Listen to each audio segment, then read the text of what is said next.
So sa lahat ng mga hindi pa nakakapunta ng Kamkaka, ito panoorin nyo. Tuturo ko sa inyo kung paano pumunta doon. At sa mga nakapunta na, tara, silipin ulit natin kung ano nang meron doon sa Kamkaka, kung may nagbago ba. At sa panahon ngayon, tingnan natin kung madami pa ring tubig.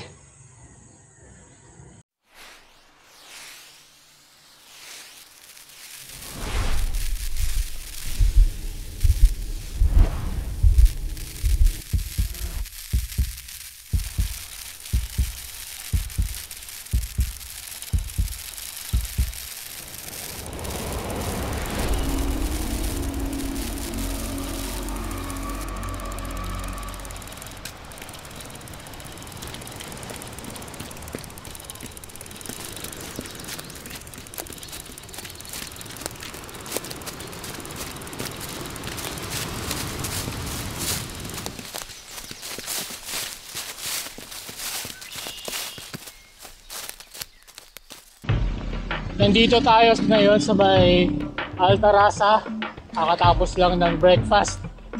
Kasama natin si Brian. Ayun, nasa likod o, yun o.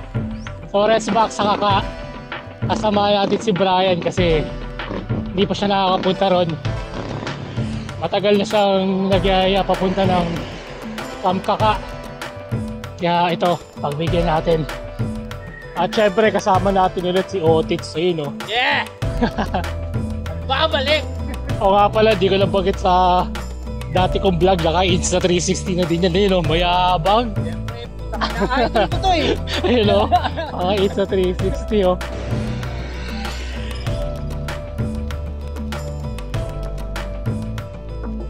Ayun, nakalabas na ulit tayo dito sa Quirino Avenue or Quirino Highway. Pumasok lang tayo ng Altarasa kanina kasi kumain tayo ng breakfast. Pero kung galing kayo sa Commonwealth or sa Quirino Ave mismo na Villagers area, Lagro, dire-diretso nyo lang yung Quirino Avenue papuntang Bulacan. Dito rin ang bagsak nun. Hindi na kayo dadaan dun sa Altarasa. Yung pa Altarasa, yun yung bago mag SM. Pero yun na nga, kung hindi naman kayo dadaan ng Altarasa, dire-diretso nyo lang yung Quirino Avenue. At ito na nga yun. Hanggang makarating kayo ng Rotonda sa may Bigte. Madadaanan natin dito yung San Jose del Monte, Bulacan, tapos Norsagaray, hanggang sa yun, yung sa may Barangay Bigte.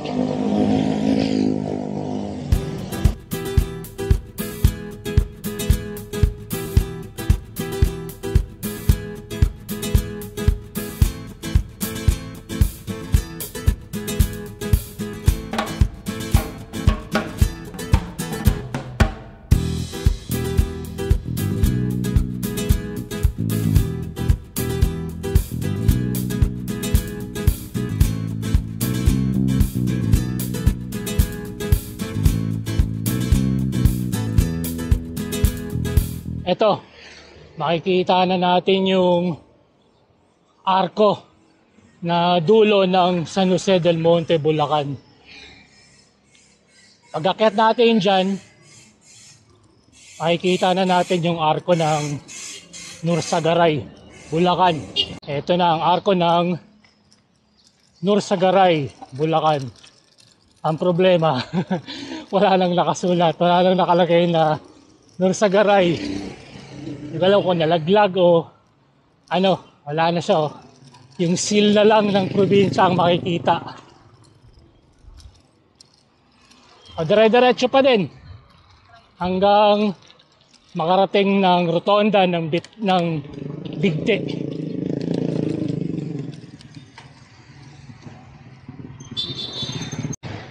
At dito na tayo sa may Barangay Bigte or yung Rotonda ng Bigte. Tamang-tama dating natin, fiesta. Saan kaya tayo pwede makapamesa dito?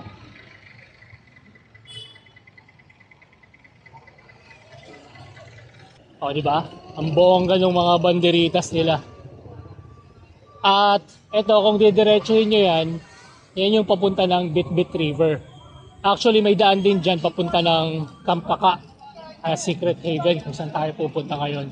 Pero dito tayo dadaan sa may kantong to, pakaliwa tayo, which is yung papunta ng Holcim, Philippines.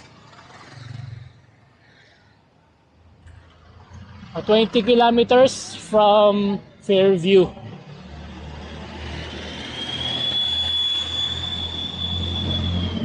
Pagdating dito, medyo may hindi naman kalayuan. Papasok tayo sa may kanto ng Holcim na. Pakanan yun, bale.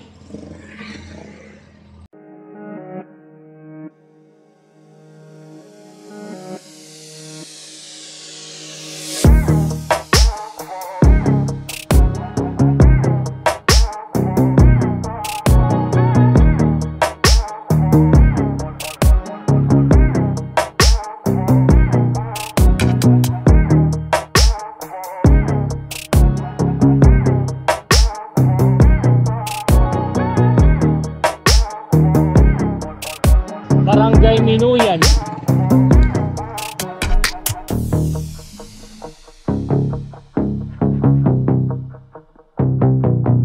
Malapit na tayo sa may kanto ng Holcim, Philippines. Yun, kung saan may mga lumalabas na malalaking truck. At ayan, nakalagay Holcim, Philippines. Sa Garay, Bulacan. Kanan tayo dito sa kanto na to. Mas mamaya sa may bandang unahan, meron tayo madadaanan na parang iskinita. Doon tayo papasok papunta ng Kampaka. So yung trail na way ang dadaanan natin. Meron kasi yung pabitbit, yun, road yun. So aahon ka ng bitbit. Tapos pagkaliwa ng San Mateo, yung barangay San Mateo, or mga 200-300 meters, may kalsada doon na kaliwa, may elementary school. Doon naman ang pasok nun. Papunta rin yun ng Secret Haven, saka Kankakanga.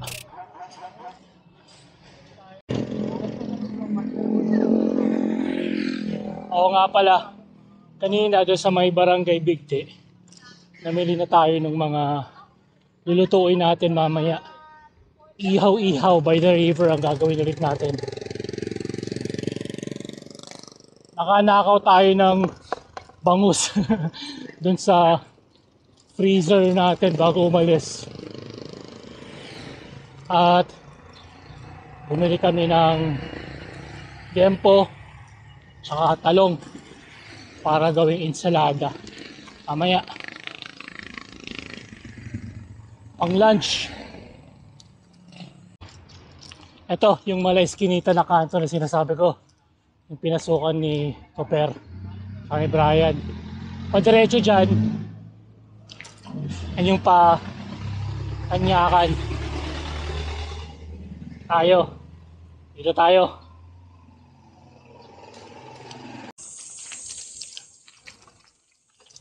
At ito nga, pagdating dito sa part na to, ito na yung guardhouse na sasabi ko kanina. Kaliwa. At dito na magsisimula ang ating trail ride. Woohoo!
part na to, sundan nyo lang yung mga main road.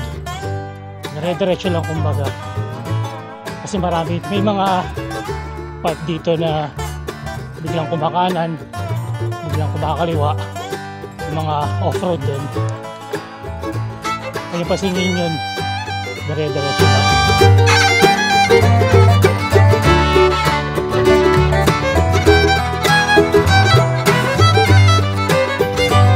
So rough road nga itong daan na to, pero actually mas malapit to kumpara dun sa daan papunta ng Dikdik.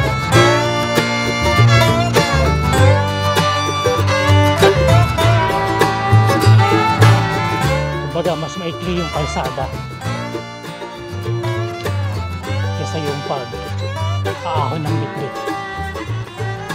Kaya ito, yung papunta is paahon din na rough road. Kaya maganda rito pag naka mountain bike.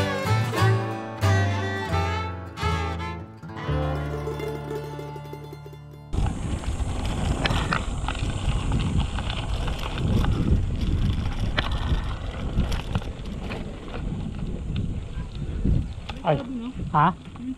Oo nga eh. Ito yung mangga, di ba? May mangga sa gitna. Medyo nabitin yung gravel ride natin. Sinemento na yung part na to. Dati kasi off-road pa to, yung parang mga nakita nyo kanina. Pero hindi natin alam kung hanggang saan to. Hanggang saan kaya to? Hanggang doon na kaya to? Baka hanggang dun sa may maramo. Yung ano dun. Feeling ko, no? Wala na, papasukin na talaga. Kasi yun yung feeling ko, yun yung uunahin kesa dito eh. Kesa dito eh. Tingnan natin. So mukhang sementado to hanggang doon sa may elementary school yun, di ba? Oo. Tingnan natin kung hanggang saan itong semento na to. Isang kabawasan to sa mga gravel adventures natin kung sakali. Ayun, hindi naman pala dire-diretso hanggang elementary school yung semento. Eto, balik off-road na ulit. Gravel ride na ulit. At mukhang wala pang ginagawa rito para simulan yung pagtuloy ng semento. So mukhang may enjoy pa natin to ng mga matagal-tagal pa siguro. Pero hindi natin masabi. Ito na yung Banahaw Elementary School. Tayo bababa mga pa. Dito na tayo sa may kanto na to. Pababa! Nakikita yung mga parang jeep na yun, 4x4 yun. Yun yung mga naghahatid papunta ng Kamkaka. Tok-tok. Parang ang pagkakaalam ko 300, tama ba boy? 300 per tao. 100 to yun. So, Ano, 100 kung lang na, per ulo. Ano yun? Madami po kayo. Pag madami. Ilan ang minimum? Pag mga ano lang po kayo. Mga apat pwede na. Bali 400. Hindi Ah, po. Pag apat lang po kayo, mga 600. 600. so yun. Bali isang biyahe, 600. Apat. Pero po pag madami, 100 po. Pag mga 8, ganun, 100 na, no? Ayun. So, sabi ni Kuya, pag marami, 100 pesos. Pero kapag aapat lang kayo, 600 yung babayaran nyo para dun sa buong trip. So Kasi yun nga, yung, talo sa gasolina. yun yung mukhang pinaka-minimum. Pero, pa-secret haven yan eh, no? Hindi yan yung pakam-kaka, no? Ayun. Pwede rin. Lakad ka lang naman, malapit lang naman, ano? Oo. Yun, so mga pupunta ng secret haven, Ay. pwedeng, Kasi sandan ko pala si Sumakay Tukayo doon. ng picture. ano nga tawag doon? Tok-tok? Ano nga tawag doon? Sa ganyan? Tora-tora, yun. So, ang tawag dyan, tora-tora. Tapos, ito yung parking. Pero, mukhang ano na, puro damo na. Sandan ko lang si... Yung mga may dalang sasakyan na pupunta dito, ito yung parang pinaka-parking area. Ito, baba na tayo. Medyo matarik to. Naalala ko yung isang bike ko dito, yung gravel ko. na mechanical brake lang hindi kaya. Kaya nilakad ko lang to. At least ngayon naka MTB tayo. Naka hydraulic brake. So mukhang kaya, kaso mahina na rin yung brake nito. Sabi ko papa-rebleed ko. Hindi ko nagawa. Ayan ang tarik ko. Kita nyo ba yan? Hindi ko alam kung gaano katarik nakikita sa camera, pero ayan. Ang mahirap dito yung paakyat. Tirinay kong isang beses na padyakin to paakyat, kaso ang hirap, hindi ko kaya. Hindi ko alam kung nung time na medyo okay pa yung condition natin, kakayanin ko to kahit itong mountain bike. Pero nung mga tirinay ko, pareho sa gravel ko tsaka sa itong MTB, hindi ko kinaya yung dire-diretso paakyat. Daan-daan lang tayo pababa kasi medyo di ako tiwala sa brake natin. Ito masyadong matarik, ayoko.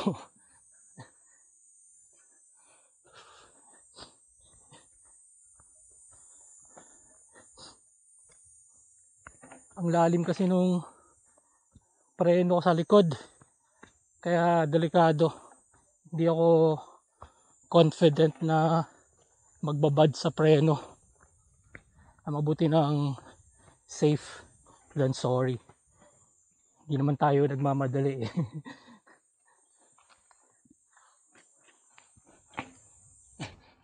Okay, back to saddle. So galing dun sa rough road na sinabi ko kanina, pag nakita niyo yung elementary school na nasa right side, pakaliwa to, makikita nyo yung matarik na daan. Tapos yung parking na sinasabi ko kanina.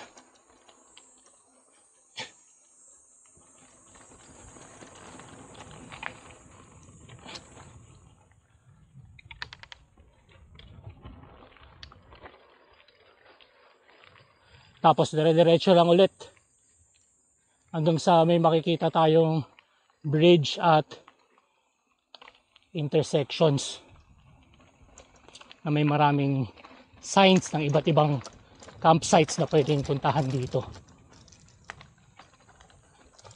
At ito, yung sinasabi kong maraming intersections. Ayan o, yung mga sinasabi kong iba't ibang campsites na tinuturo na maraming available dito. Wigandang Glamping Ground. Dito tayo. Yung kaliwang yan. Hindi ko alam kung sekretong daan to, pero ayan. Dito tayo. Dadaan papunta ng Camp Kaka. More gravel ride to mga friends. Hanggang dun, nasa may campsite.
kabit ang glass protector ng ating Insta 360.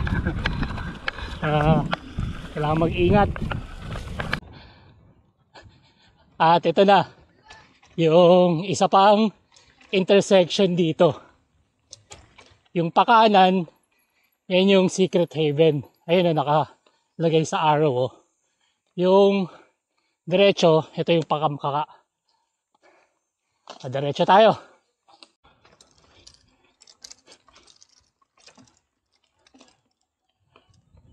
Sundan nyo lang ng sundan yung trail hanggang makarating dito. Ayun, oh. So, welcome to Camp Kaka.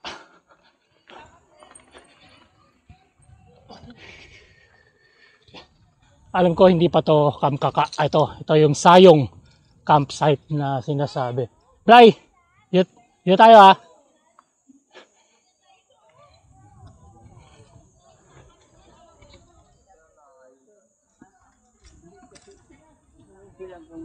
Ito yung sinasabing Sayong campsite. Ayun oh. May mga kasabay tayong campers. Feeling ko kagabi pa sila dito.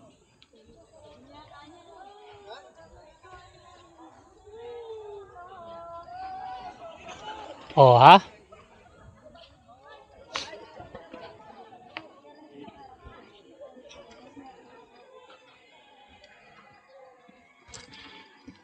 At nawala na yung sign nila na Camp Kaka. Dati merong sign dito sa Arco. At kung mapapansin nyo, Sunday ngayon, walang tao. Ito ang maganda rito sa Camp Kaka. Laging ganito. Minimal to walang tao. Yun oh.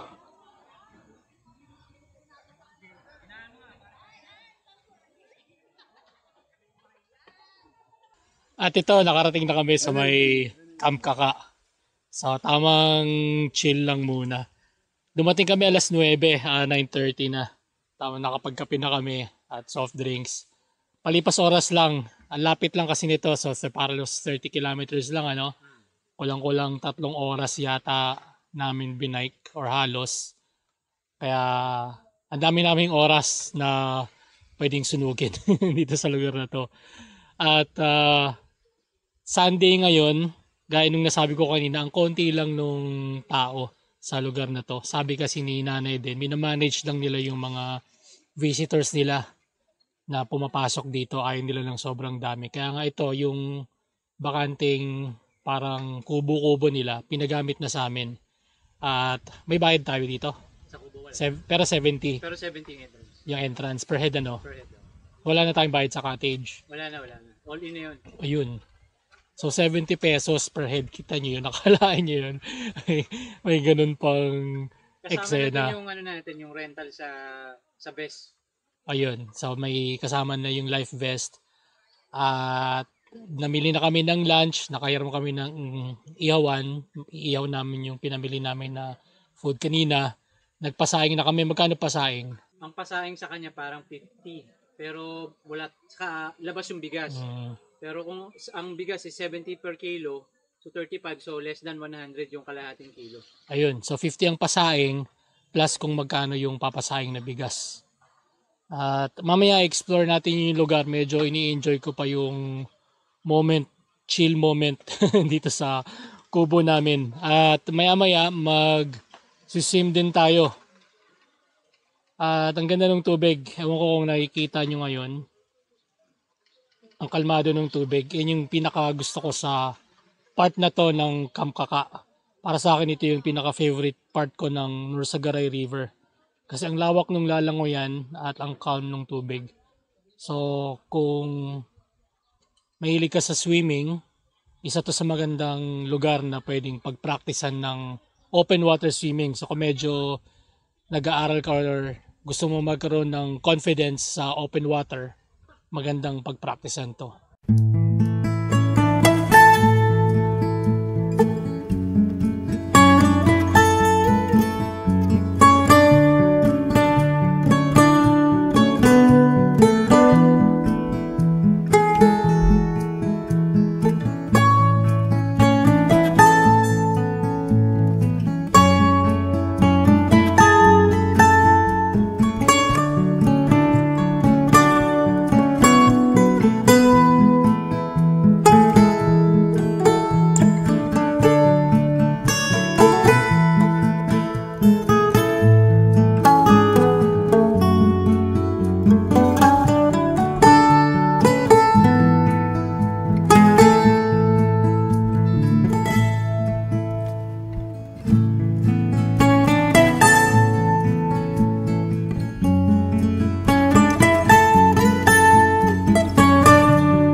Kakatapos lang namin mag-lunch sa aming exclusive bahay kubo na pinagamit sa amin ni nanay for today. Libre lang yun. So, sinerte tayo na paggamit sa atin yung kubo ng libre. Ang entrance dito is 70 per head. At ayun nga, sa 70 na yon na-cover na yung bahay kubo na pinag-i-stayan namin na may kasama ng cottage. Tapos, ang tent pitching, 100 per head. Meron din silang pinapa-rent na tent. Depende sa laki, 200 to 400 pesos. Tapos, yung kubo, 1,000 daw yan per night. Overnight na din. Tahimik dito, konti lang yung mga guest. Lalong-lalo na ngayon, Friday, tapos summer pa. Alam natin kung gaano kainit, alam natin kung gaano ka sabik yung mga tao na pumunta sa ganitong lugar. Pero kung mapapansin nyo, ang konti lang ng tao, hindi siya crowded. Sabi rin kasi ni nanay, nililimit lang nila yung mga tao na pupunta sa lugar nito. Hindi nila pinapabayaan na maging sobrang crowded. Kasi nga mainly for security purposes, dahil pag marami ng tao, ang hirap i-manage, baka may maaksidente, may madisgrasya, ganun. Kasi nga medyo malalim yung ilog nila, so dapat pag may mga kasamang bata, medyo kailangan yung bantayan ng maigi. Kasi yun nga, biglang palalim yung ilog nila. Tapos na rin yung morning swim natin kanina. Ito yung isa sa favorite na gawin ko dito sa lugar na to is yung open water swimming. Isang loop ako, inabot din ng 750 meters. And hindi pa yun yung pinaka dulo nung ilog. Meron pang medyo malayo-layo pa ang pwedeng puntahan. Ang pagkakasabi sa akin is, ito kasi nasa Camp Kaka tayo, tapos sa may bandang doon, medyo sa downstream ng ilog, nandun yung Camp Sayong. At alam ko, after ng Camp Sayong, nandun din yung Triple P campsite. Tapos, dito naman, sa parte na to, nandito yung Secret Haven. Nandun yung cave nila na pinuntahan natin yan one time. May vlog tayo dyan. Hanapin nyo na lang, makikita nyo yung, at I think yun yung pangalawang punta natin dito sa Camp Kaka. So Camp Kaka, hindi Camp Kaka. Kasi Camp Kaka tayo ng Camp Kaka eh. Ang may-ari kasi yung pangalan si Kaka. So Camp Kaka. At yun nga, pag diniretso mo yun, yun na yung Maramo River or Safe Haven. Yun. May vlog din tayo dyan. Napuntahan din natin yan dati yung sa may Maramo nga. Although hindi pa tayo masyadong nagvo-vlog nun talaga, parang dino-document lang natin yung mga pinupuntahan natin. And iyon, so sabi sa akin nung guide kanina, nung tour guide nun sa cave, malapit na daw yung Maramo, bandang unahan na lang. So pwede pang diretsuhin na languyin papunta ron. So kung swim enthusiasts kayo, maganda dito. At kung tamang gusto nyong, sabi ko nga kanina, kung medyo gusto nyong ma-enhance yung skill nyo sa open water swimming, isa to sa magandang pagpraktisan. Eto, uwi na. 2:30 ng hapon. Ito yung isa sa medyo mahirap dito sa Camp Kaka. Wala po kami. Salamat po.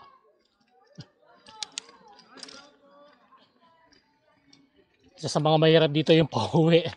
Yung kaninang nilusong natin, paakyat naman.